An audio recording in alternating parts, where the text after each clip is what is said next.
Welcome to Belly Up to the Blackboard, a podcast focused on the reality of teaching and other musings from and about professionals, hosted by Chris Munn and Justin Russell. All right, we are back.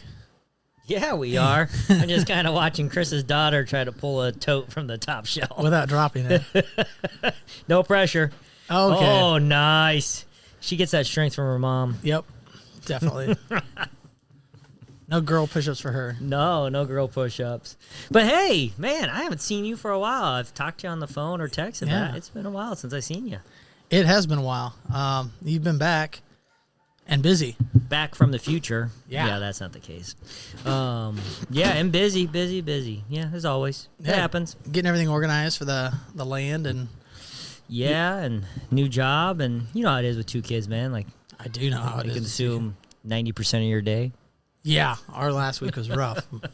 Morgan started a new job. Yeah, she did. We had a track meet on Monday. Chase had a baseball game. And then Tuesday, Claire had a softball game. And Morgan had to work late. And then on Wednesday, Chase had a baseball game. Claire had a softball game.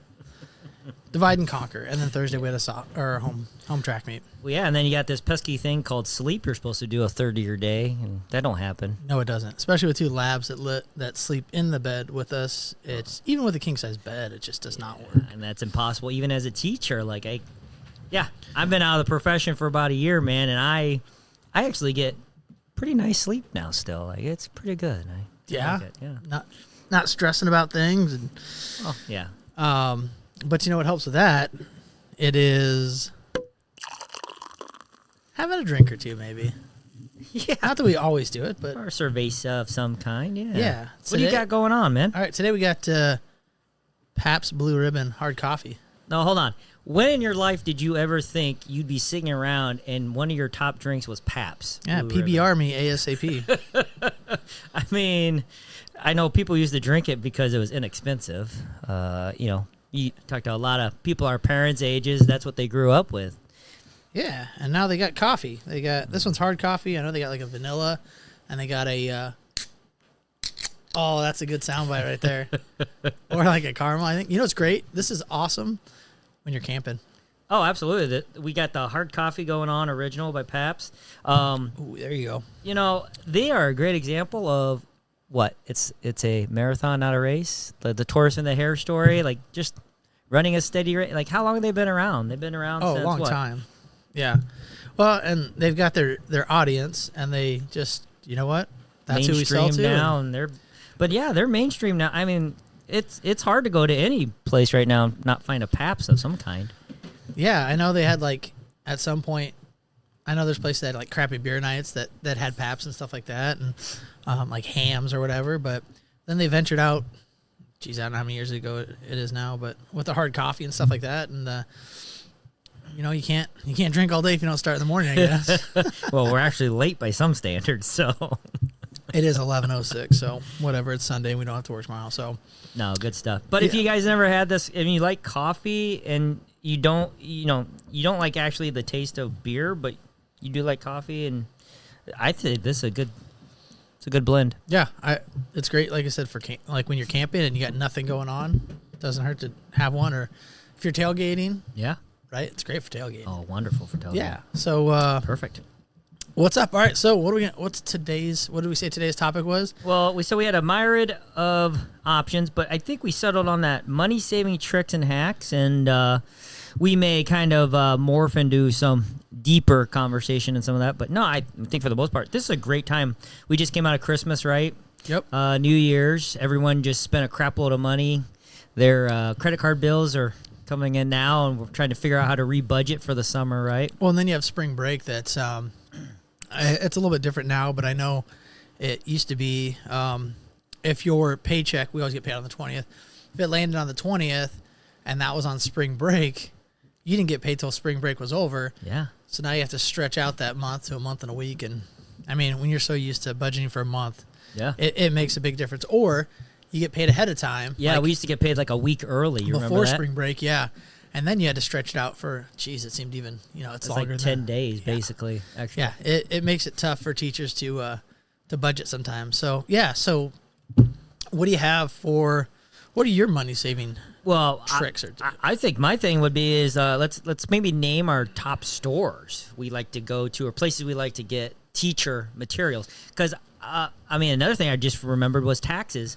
Yeah. I think the IRS went away from the teacher rebate this year. Really? Yeah, I didn't see because normally it's like $250. That's a bummer because I just bought some stuff. I know, but I'm pretty sure they just went away with it because I couldn't claim it. But in any case, no. So maybe we just list some of our top stores, and if those of you are listening and we don't mention one that you got, want to share, I would say email us, Instagram, Facebook, whatever, and add that to the list because I think the more we can help each other as a community of teachers and educators, I think the better off we are, right? Yeah, absolutely. I think one of the biggest savings, I don't need to say store, but on a day, I know there's some days where it's the teacher appreciation week or day, and a lot of places will give you discounts for teachers, and that's more for personal stuff, but I think they have discounts on like school supplies and stuff, and because we all know if you're a teacher listening to this the school provides things, but sometimes you just have to buy it yourself. Yeah. And I mean, I guess I don't say have to, but it's just so much easier sometimes. And I hate that it is because like last week I just bought a big box of black and blue Expo markers and erasers because we don't have any, or we have none in our our teacher supply area, and then it just seems easier. I mean, it's less of a headache if I just buy it myself. And Amazon, it comes in a day. Yeah. But you would agree, too, like, part of that hassle is not only making the order, but then you have to fill out a couple forms or whatever. And then if you go buy it yourself and want reimbursed, it could be what? Yeah, it's if you're 2 lucky. to 3 weeks. I know a lot of times they say now, like, odds are of you getting reimbursed if you buy something without, getting it approved first or having them buy it. Odds of being reimbursed are just 0 to none. So when I buy something, I just assume that it's not going to get reimbursed. I think, and it's what's crazy is, when I was younger, there were several teachers who used to get like Christmas cards or birthday cards, right? Yep. And they would give them to students on obviously those events, but those came out of their own pocket too. And I thought as a young teacher that was huge for that connection. But then as I'm older, it's like, man, it's a lot of money. Yeah. Especially if you buy a little trinket or something. I don't know what elementary or middle school teachers do because at high school that doesn't happen very often. But man, I can't imagine what those people spend, elementary and middle school teachers, on. Yeah. Now I know they do because they did this year with the kids. Of like they had a fundraiser and it was like you could buy the magazines. Yeah. And this was to help like supply classrooms and stuff. So you could buy the magazine subscription or whatever. Right. You could buy the overpriced candy. Yep. Or you could just donate. And so we ended up buying the magazines because I figured I don't need the candy, obviously.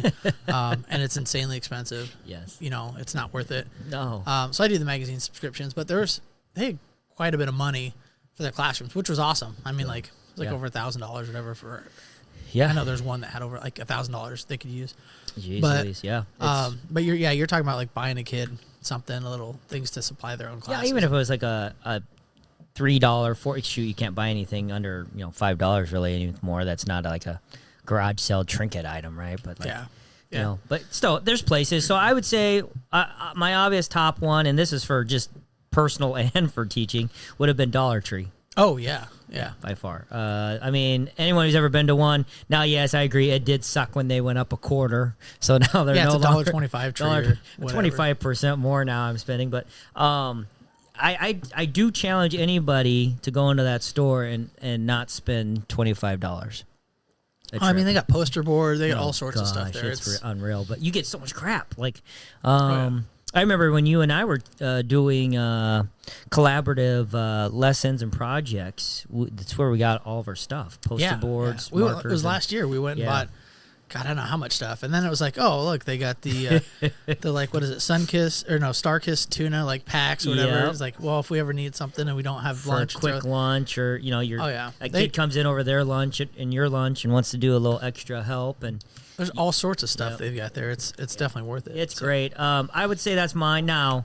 Not everything is cheaper. Like if you wanted to get plates tableware. Yeah. Walmart, Target have the 50-cent ones, but I think that's just part of being a savvy shopper too. Yeah, for knowing your where to go. classroom, And for me, it's a lot of times it's Amazon just for the fact that yeah. it's the convenience of it. Turn around in 1 or 2 days if you know, and then you can just buy it there and then not have to worry about going anywhere. Yeah, some items they have the renewal discount, right? Like, so you can if you get it like on a monthly basis. Oh yeah, or like subscription. subscription. Yeah, Like you can it's get it for cheaper to do it that Yep. way. Yeah. I would say if it's like a bulk item, like pencils, dry erase, those things, I'd almost say like Sam's or Costco. I've found the best deal. If you go in with like another teacher too, Yeah. or a couple more teachers, bulk. yeah, you just Yep. buy bulk like that.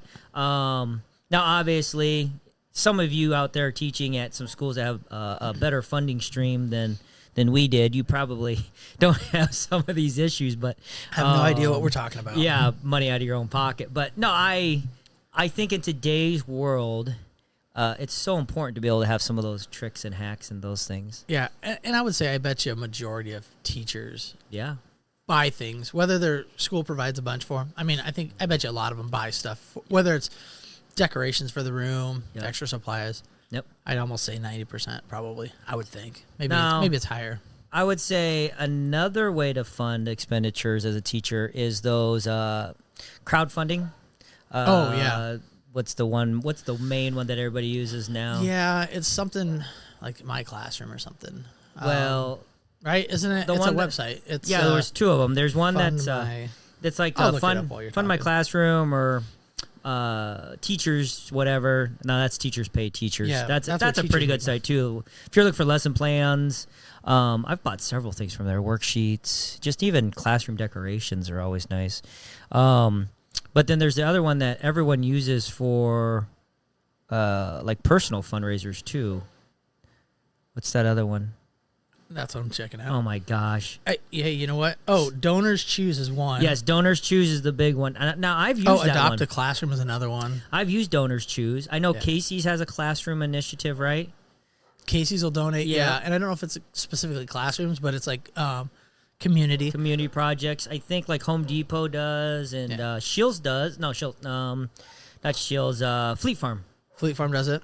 All right, so here you go. 9 teacher donation sites. There you go. While teaching can be rewarding and life-affirming profession, educators sometimes feel frustrated when schools are unable or unwilling to fund the provision of new technologies, teaching supplies, or training programs for staff or cutting staff. Talk about that later. I'm not going to endorse any of these because I don't know. I just pulled it up. Classful, website designed to allow teachers to collect funding and donations for their classrooms. Funds for Teachers, another one, aims to invest in teachers' professional development and growth to boost student success rates. What are you doing? I'm adjusting my mic. Maybe you should be get on louder the, with it, would well, you? Get on the mixer board and turn this off. I don't know how. National Endowment of the Humanities could provide opportunities to travel to broaden your horizons Yeah, and I've learn new heard things. that one. Oh, maybe I should look at that one. I read on that one. There was classes that were trying to take trips to the New York. Do you have to History take your Museum. kids though? Well, not your personal kids. No, but like your students. I would imagine you have to take at Trips least can be taken one domestically but or I think abroad. that would be seen as either inappropriate, probably. Let's see.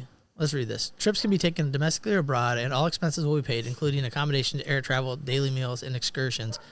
Making the most of this opportunity could help to develop your teaching practice by opening you up to new ideas and cultures. This sounds like you don't have to take the kids in the classroom.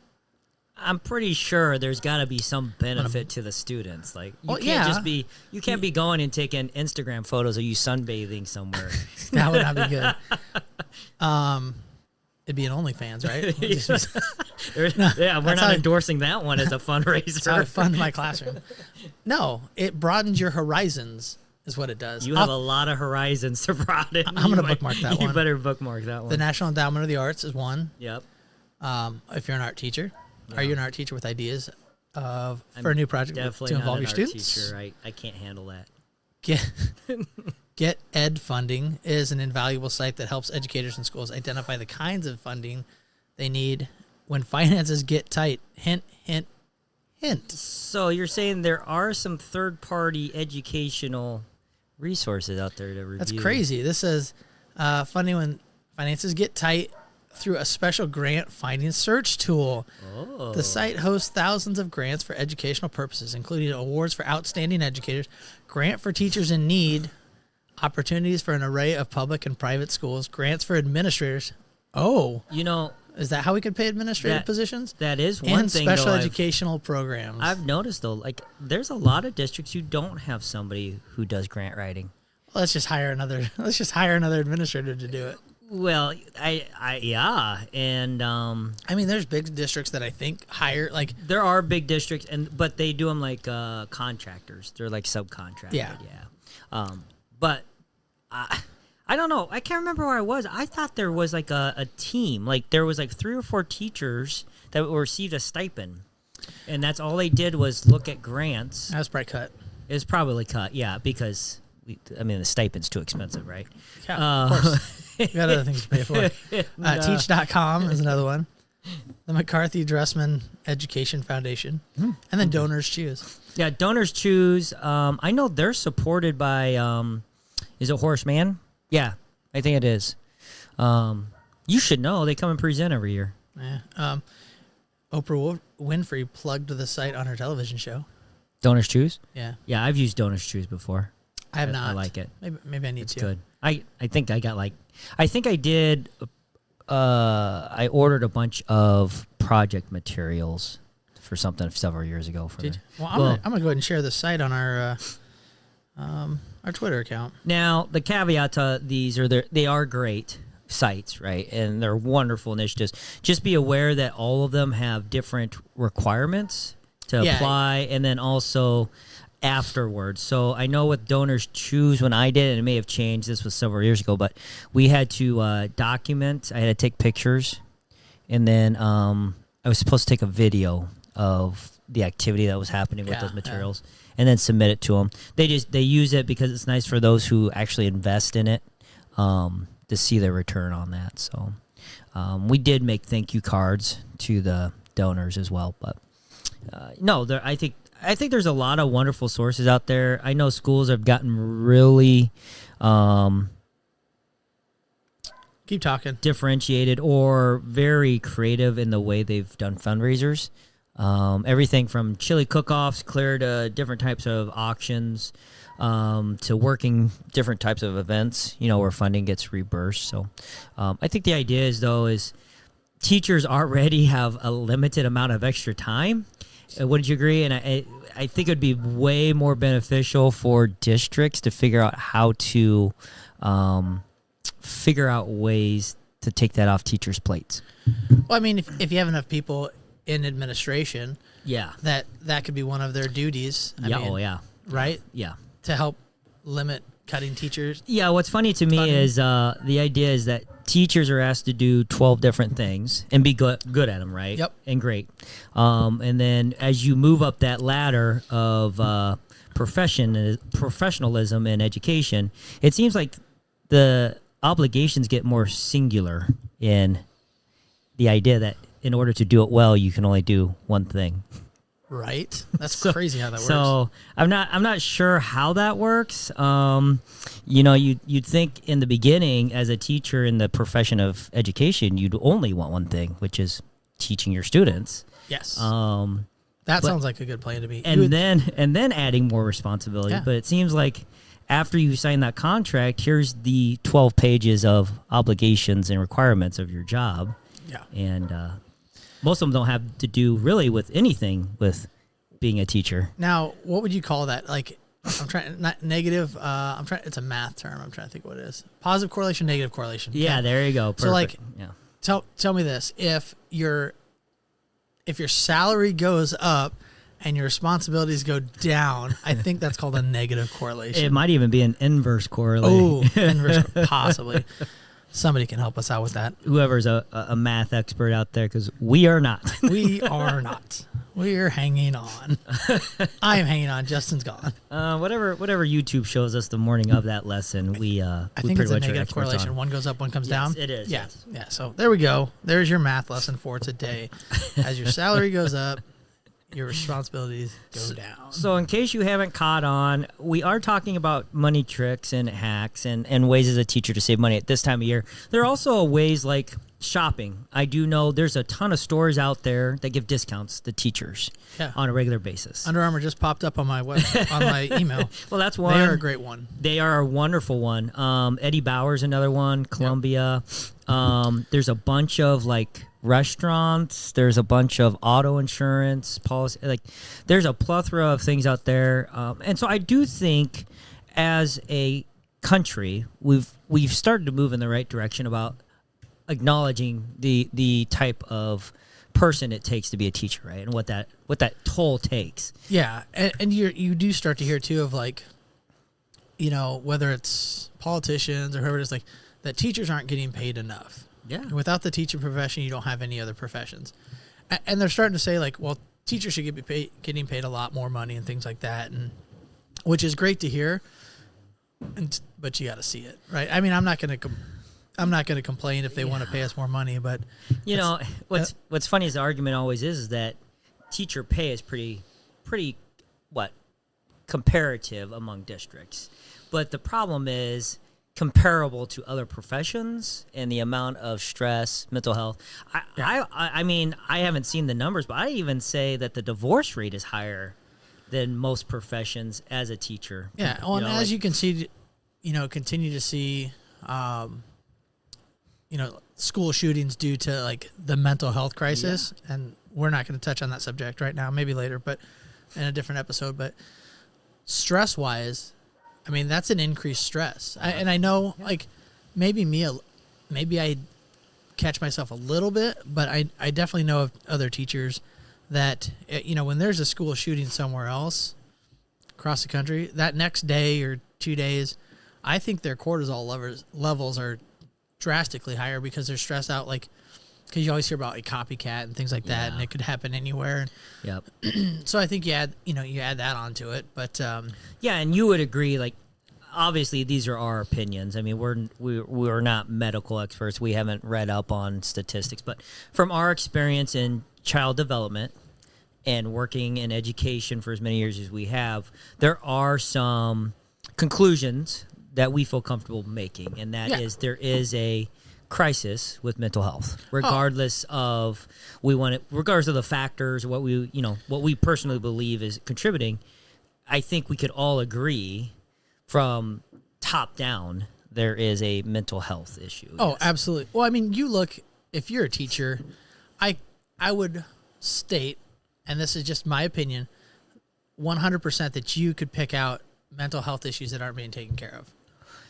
Yes, not taken care of either at a level that we have as educators have expressed they need to be, or just missed, right? Because statistically, and this is a statistic that's out there, is that it almost takes 8 years from the moment a child is identified as having some type of quote unquote disability before it's addressed fully. And that, I mean, you have to go through the whole evaluation process. In itself is sad that a kid at the age of 6 could be identified as having some type of disability, whether that's mental health, trauma, whatever. And it's 8 years. They're basically a freshman before a school district fully comprehends and takes action. Yeah.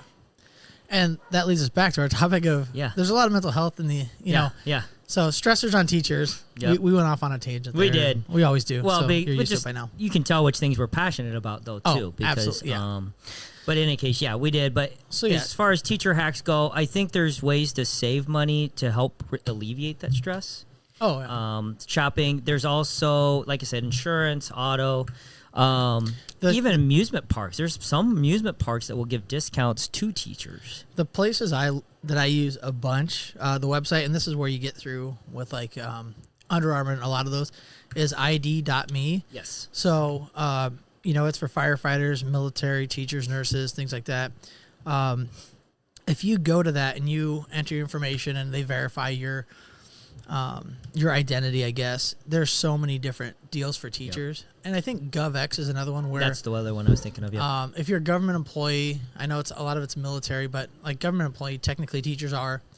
So you could use that one as well. And I know they have concert tickets on that and all sorts of different things. So I know ID.me is one that we use And I would bunch, or trust. use a That's bunch. one I trust because I've used it before. It was highly recommended. It's been vetted. Yep. I mean, there's so many scams out there, so I obviously don't give any personal information away until you're able to vet those. But ID.me is vetted. I mean, cell phone companies, they all use it. Yep, a lot of them will give you a discount. I know U.S. Cellular does. I get a discount on ours because I don't know if it's because I'm a teacher or a government employee. I think it's government employee possibly. Yep. If you use any other service, just make sure you ask that service provider so like if you want to use another website at Verizon, just make sure you ask Verizon, like, hey, is this a true deal before you do it? Because like I said, there's so many ways to lose money and be scammed. Get scammed.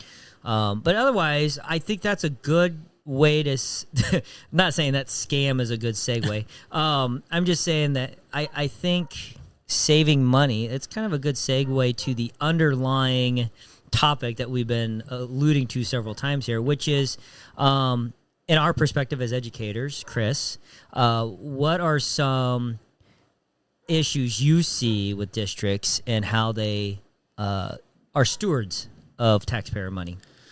Well, I think one thing that some districts struggle with until they're caught is transparency. Oh, absolutely. I And what think- does that mean to you, transparency? Yeah, let's mean- kind of be clear about that, Yeah. because it can take many forms, right? It's very vague. Yeah, it's a very vague statement. So, money comes in, money goes out every year. Unless somebody is asked, how do we know where that money is being spent? Or if all of a sudden a district's losing money, let's talk about where to go, right? We got to be held accountable for things like that. And I think that's where some public interest and the problem is you have districts sometimes where, and a lot smaller districts too, they had, the people that live there, they've had kids already in there and now their kids aren't in the district anymore. So they don't really pay much attention. They're just in the district boundaries.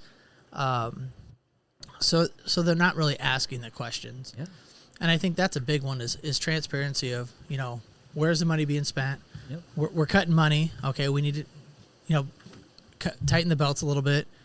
Where are we doing it? Why are we doing it?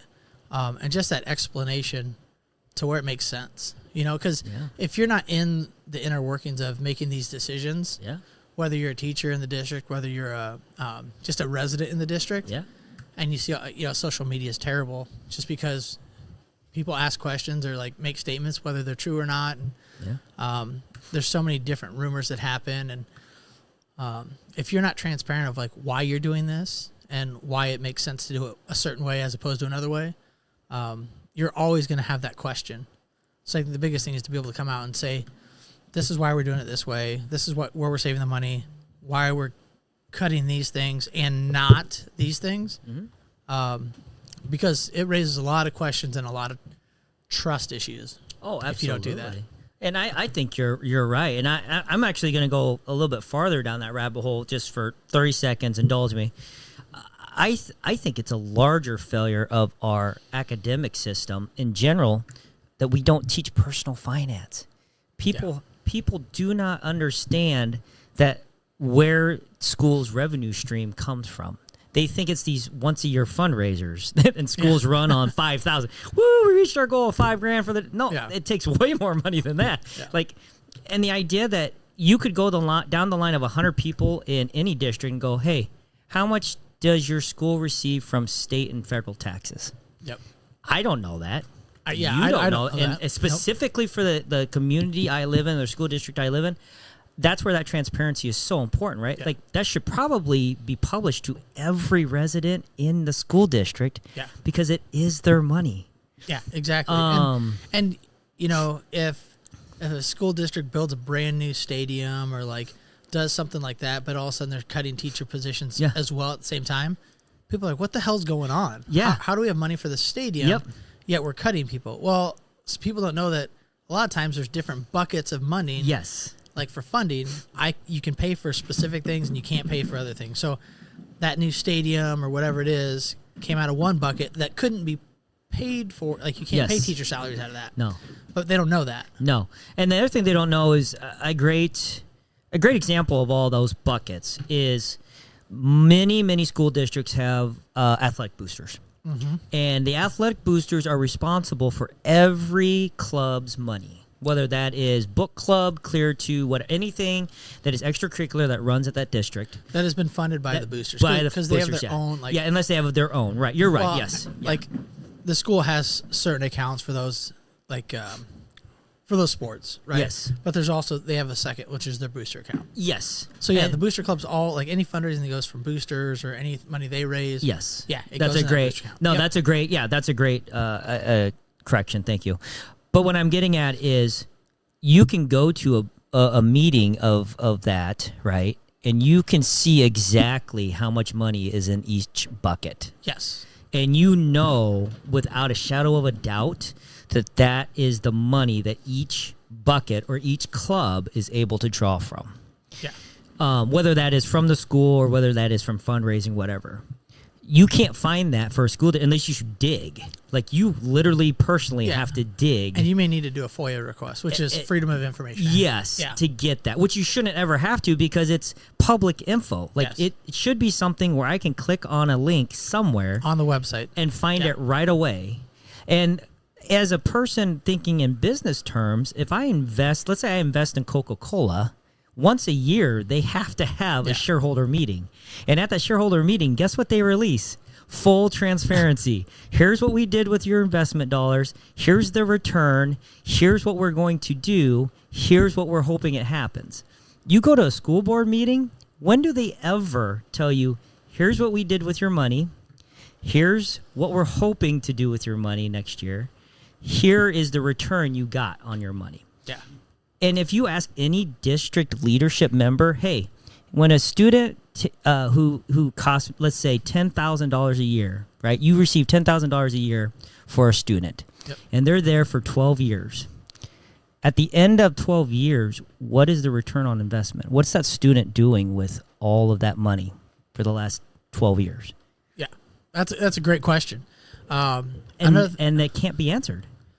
No. They graduated. That's the return on investment. Like, that means nothing.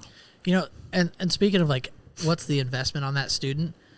And this is off topic, so tangent number 2 here, or whatever it is. That I've heard, and maybe I'm speaking out of my rear, that, like, the state of Iowa is talking about possibly doing, like,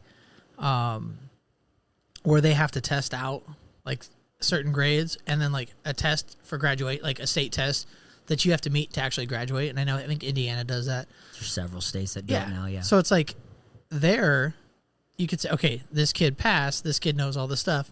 Is that your return investment on that student? I don't know. That's what I'm asking. Yeah, that's what I'm saying. So, like, is a district should be able, but a they district should be able to answer. say, And this is where the money's at. even if it is your mission statement, right? If a district leadership person comes by and says they met all the criterion that our mission statement says, okay, but then what does that look like? Like, if your mission statement is teaching every student a well-rounded blah blah blah, Yeah. like, okay, but what are your metrics you're measuring that on? Prove it. Yeah. Yeah.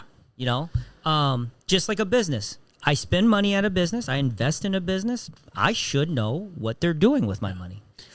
And here's my question: do then we just don't pay attention? Have The you? school? Have you ever gotten anything? Not that I can recall. As a teacher in a district, have you ever gotten anything that explains? I've like, lived in a specific community for 8 years. Yeah. Never once have I received anything from that school district saying, no. No. Yeah. To be clear, you don't have a student in that district or anything. No. But you're a taxpayer in that. but district. I'm a taxpayer in that district. And not once have I ever received. I've received invitations for fundraisers, Of course. to give more money. Oh yeah. But not once. Not once have I said that we bought. Thank you for being a part of our district with your tax money or with your donations or whatever. We were able to buy 12 boxes of Kleenexes, a pencil bag for every student. Like, none of that. Like, nothing.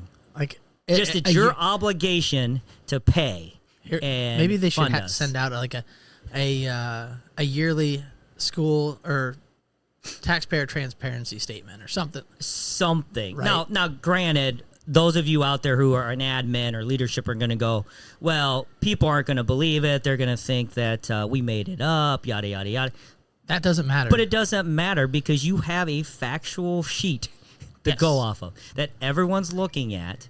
And they don't have to wait to get to that board meeting and say, what are you doing with our money? And then you all are sitting up there with like deer in the headlights look going, we didn't prepare for that question. Like, Yeah, we'll check back. We'll circle back. we'll circle back. The favorite response of a lot of leadership. No. But I, no, I anyhow. agree because I mean, like you said, or like when you get students that come into the district, Yeah. your open enroll students that come from other districts, you get a certain amount of money for those students. Yeah. Okay. Yeah. That's the money coming in. Yeah. Now, let's say that student has behavior issues, special education student, whatever it may be. Then all of a sudden, that student has to get shipped out somewhere else from our district. Yeah. How much? So what's the money coming in versus the money going out? Yeah. And even if we were going to do simple cash method, so like Chris just said, debits and income. And credits. And credits, yeah. If we were going to do those two terms, again, it comes back to that fundamental thing I said earlier about we just in education don't teach anything about personal finance. No. Most of us can't even balance a checkbook anymore or a debit card statement because that was not taught to us explicitly. And maybe it was. Maybe there was an explicit lesson, but if I remember you and I, we graduated pretty close to the top of our class. I goofed around a lot, trust me. Yeah. And Chris Same. Chris and I could admit to that, yeah. Oh, absolutely. But I know without a shadow of a doubt, there was never a personal finance. There's no class called. Now they might have hit like a few things maybe, but rarely. And they do a little bit of that now, but the standards and benchmarks for that class are so high level, they're more of a business type class. Yes, it's not for personal. It's more like Yes. it's a business class. Like taking out loans, Yep. the percentages. We could go down the line of that all day long. But yes, so beyond the tangent that we just went down, I think districts for so long have operated in this metric that we're going to run a debt. We're going to we have a playbook of how we cut cost. Yep. And most of the time for the last 25, 30 years, we've only had a few people question it. That's the problem. But now, and I think you would agree too, Chris, is that that's no longer the case. The playbook they have now is being questioned. Some might. Some might, but I think a lot of it has increased the questions. Yes, I think so too. Because when you see when the large amount of money that needs to be cut, it gets increases. Then they're like, well, hold on a second. How when it's such a big number? Yes. Now, if it's like $100,000 a year and things like that, to where it doesn't seem like a lot for a district, right? But when that number gets higher and 10 times that, maybe, then it's like, okay, where'd the money go? Yeah. Right? Mm-hmm. And now you do. Yep. But you still see people not have no clue, not invest in it because their kids don't go to the school. They just live in the district. Yep. Or people that are passive and are like, that's what we're doing. Yep. No, you're right. So kind of to move on past where we went here, let's circle back. I always want to circle back to how do we help new teachers? Yes, so those absolutely. teachers That's how within the first of 5 years, or those looking to get into education, because it shouldn't be all doom and gloom.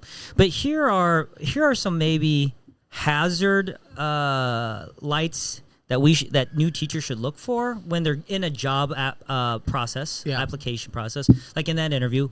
What are maybe some questions that they could bring up in the interview to ensure that they're moving into a district that is not necessarily financially secure? Because I don't think a district ever is financially secure. Yeah, there's so many moving parts. And whether you're in a wealthy district or a low income, I don't think a district is ever going to say, whoa, we have way too much money. You know what I mean? But what are some things that teacher in an interview can ask?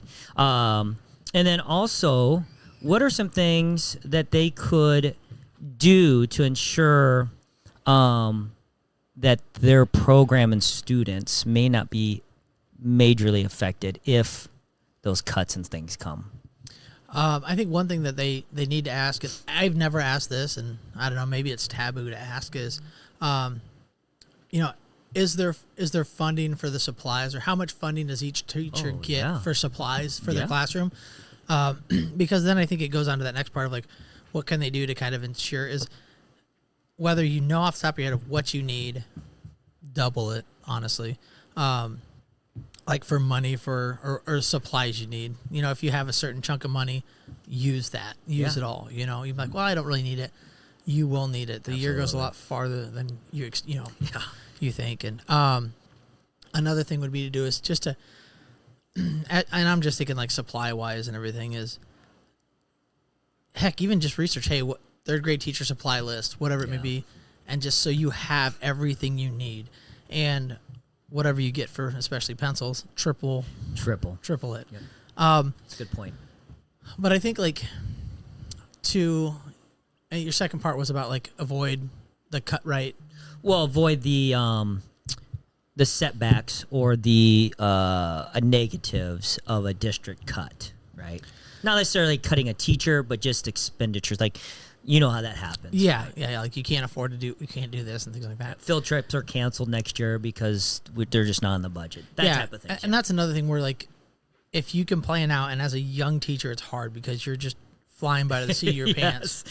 Even a fifth-year teacher's flying by. Yeah, I mean, even teacher, as you get older, but creating a list of things that you need and may not be supplies. Like, what are some things you want, or what do you want to do, and then figure out like cost per pupil or whatever it may be, and then that's where you use those sites of get grants. I mean, you don't have money now. That's a good point. If you don't apply for the grant, you're not gonna have money. If you apply for the grant and you don't get it, you don't have the money, but you're not gonna get it unless you try. Yeah, absolutely. Right? So as much as you can, I would try those. I haven't personally yet, but I know there's a lot of people that it's the donors choose to help cover their classroom costs and things like that. And they're great sites, and a lot of people do it. And I just hate asking for money.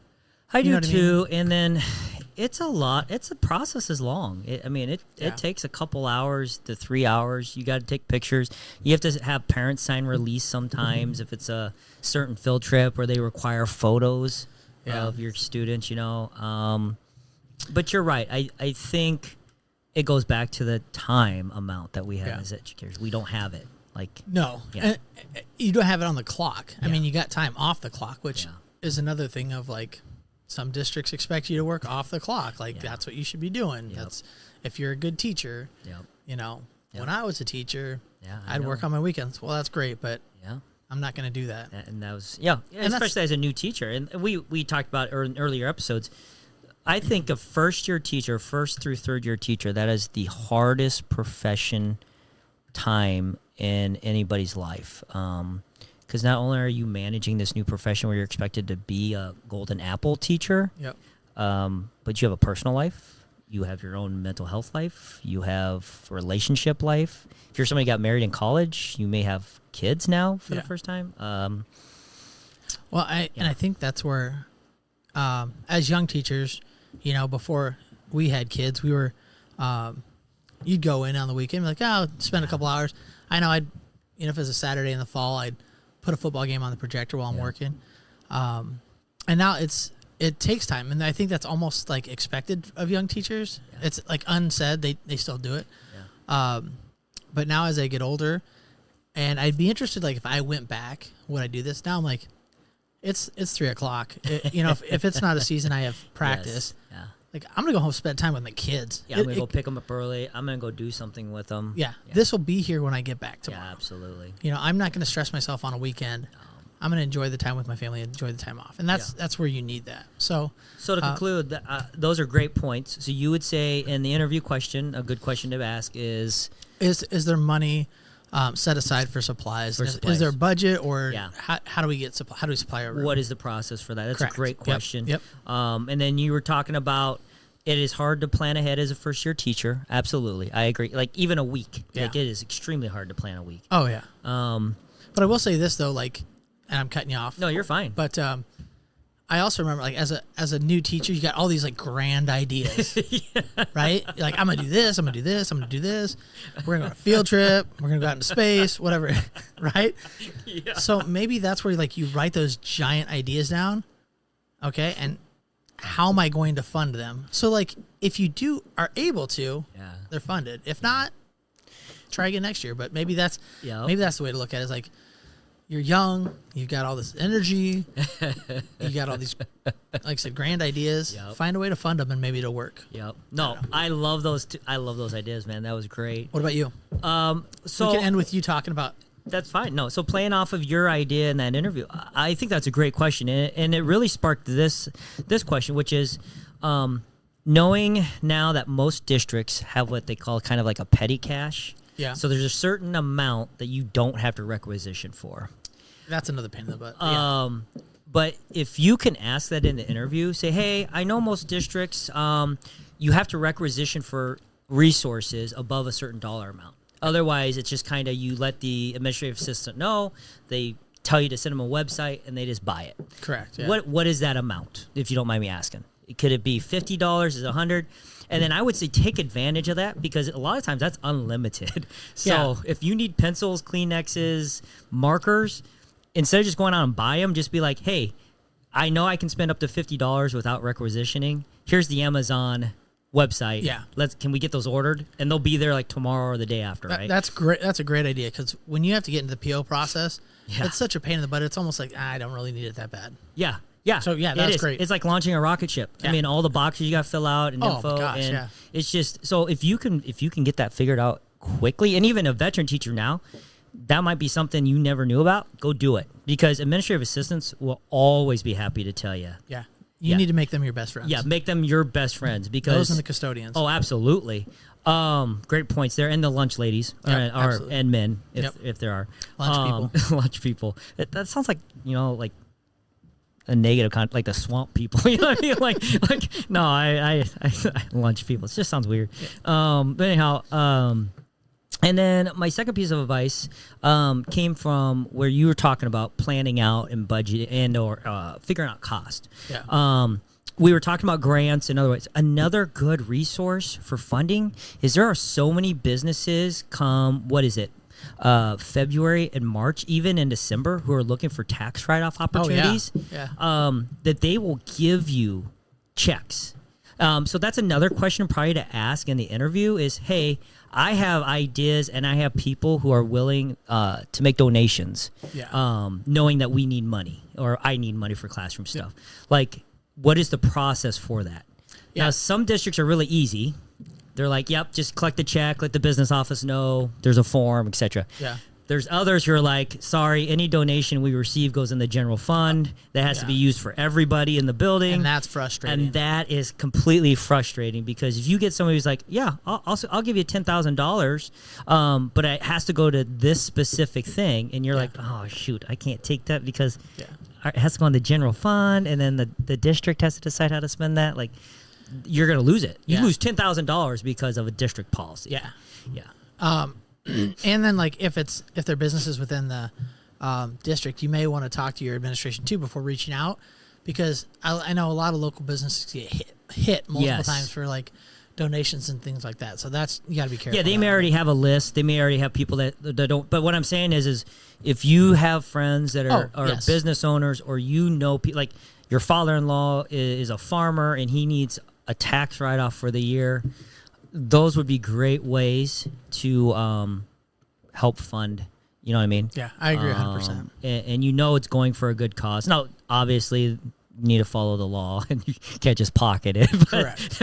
or do a party bus for the staff. That's probably a no-no. It'd be but fun though. But but anyhow, those are my two ideas. Other than that, I think if you can find a retiree teacher, or if you know one that's retiring, I know the last thing on their mind is probably anything in education, but they'd probably be a good resource to tap into to be a grant writer. It's something they could just do on their own time. or people that are leaving, and this is before the sharks start to circle. It's like, if you know somebody leaving your district or your building, this is bad. This may not be great, but like, hit them up first. Hey, what are you gonna do with this? Yeah. And then you get free. You You get free stuff. Yeah, absolutely. Yeah. Or, hey, you're leaving. Can you put an order in for materials? Yeah. Oh, I like that. You know what I mean? Yeah, Like, that's a good you idea. still have department money. Would you mind? Like, Yeah. because it's in the building. But in any case, some ideas. I'd also say not everybody is approachable or likable. I understand that, but if you can, in your building, befriend your administrator, and you get to the point where you guys are on really good terms, that administrator will go to bat for you a lot of times on materials and resources. Like, and then when they tell you no, it's not them personally going no. It's the step above them. Probably I got from the above step that they're saying no. Okay, I can trust that you're telling me the truth. That you're. It costs nothing to be nice. We'll say that. Yes, or what's hilarious is there was a study that said what teachers exhibit. I think it's like 3 or 4 of the characteristics of what the DSM says is Is it psychopathic? psychopath or something like that. Yeah, faking narcissistic sometimes, faking empathy, those types of things. Now we've had to fake empathy before, I'm sure. Well, I think it's just part of the job too, especially with all the baggage we have. I mean, let's be honest. All of us as educators come with baggage, and our personal lives rule our day and our emotions, and so yeah. But all right, we're gonna go ahead and wrap this up. If you have any questions, please reach out to us. Or topics. Yeah, topics. Yeah, we would love to hear a topic. We just come up with the stuff on the fly sometimes, and what kind of is something we really want to hit. But if you have a topic that you'd like us to cover, send it. Yeah, we'll ramble about anything. All right, thanks, guys. Yep, thanks. Bye. Thanks for listening. We'd love to hear from you with questions or topic ideas. Send us an email at bellyuptotheblackboardpodcast@gmail.com. And don't forget to follow us on Twitter at BellyUpPod, on Instagram at BellyUpToTheBlackboardPodcast, and subscribe to us on your preferred podcast platform.